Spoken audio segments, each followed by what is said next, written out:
আজকের ভিডিওতে আমরা জানতে চলেছি মানুষ সৃষ্টির উদ্দেশ্য, এছাড়া আল্লাহর ইবাদত করা, আল্লাহর পরীক্ষায় উত্তীর্ণ হওয়া, ন্যায় ও সত্য প্রতিষ্ঠা করা এবং পরকালের জন্য প্রস্তুতি নেওয়া সম্পর্কে।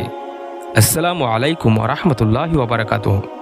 প্রথমে আমরা জানব আল্লাহ মানুষ কেন সৃষ্টি করেছেন। নম্বর 1, আল্লাহ মানুষ সৃষ্টি করেছেন। মানুষ সৃষ্টির মূল উদ্দেশ্য হলো আল্লাহর ইবাদত করা, তার নির্দেশ অনুসারে জীবন পরিচালনা করা এবং পরকালের জন্য প্রস্তুতি নেওয়া। নম্বর 2, আল্লাহর ইবাদত করা। মহান আল্লাহ কোরআনে বলেন, আমি জিন ও মানুষকে কেবল আমার ইবাদতের জন্যই সৃষ্টি করেছি। সূরা জারিয়াত আয়াত 56। এ আয়াত থেকে বোঝা যায় দুনিয়া জীবনের আসল উদ্দেশ্য হলো একমাত্র মহান আল্লাহর আনুগত্য করা এবং তার ইবাদত করা। নম্বর 3, আল্লাহর পরীক্ষায় উত্তীর্ণ হওয়া। আল্লাহ বলেন, যিনি মৃত্যু ও জীবন সৃষ্টি করেছেন যাতে তিনি তোমাদের পরীক্ষা করতে পারেন যে তোমাদের মধ্যে কে কর্মে উত্তম। সূরা মুলক আয়াত 2। অর্থাৎ দুনিয়ার জীবন একটি পরীক্ষা, যেখানে মানুষকে ভালো ও খারাপ কাজের মাধ্যমে পরীক্ষা করা হবে। নম্বর 4, ন্যায় ও সত্য প্রতিষ্ঠা করা। মানুষকে ন্যায় বিচার, সততা ও সত্যের ওপর প্রতিষ্ঠিত থাকার জন্য পাঠানো হয়েছে। আল্লাহ বলেন, নিশ্চয় আল্লাহ ন্যায় বিচার ও উত্তম আচরণের আদেশ দেন। সূরা নাহল আয়াত 90। নম্বর 5, পরকালের জন্য প্রস্তুতি নেওয়া।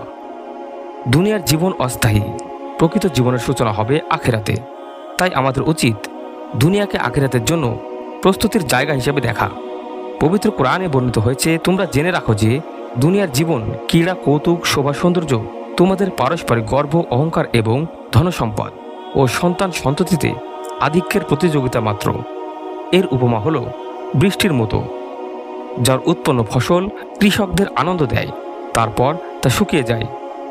তখন তুমি তা হলুদ বর্ণের দেখতে পাও, তারপর খড়কুটায় পরিণত হয়।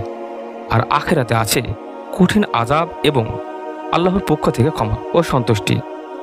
আর দুনিয়ার জীবনটা তো ধোঁকার সামগ্রী ছাড়া আর কিছুই নয়। সূরা হাদীদ আয়াত 20। দুনিয়ার জীবনের যেসব উদ্দেশ্যে উল্লেখ করা হলো সেগুলো জীবনের বাস্তবায়নের মাধ্যমে আখিরাতের জন্য নিজেকে প্রস্তুত করা কাম্য।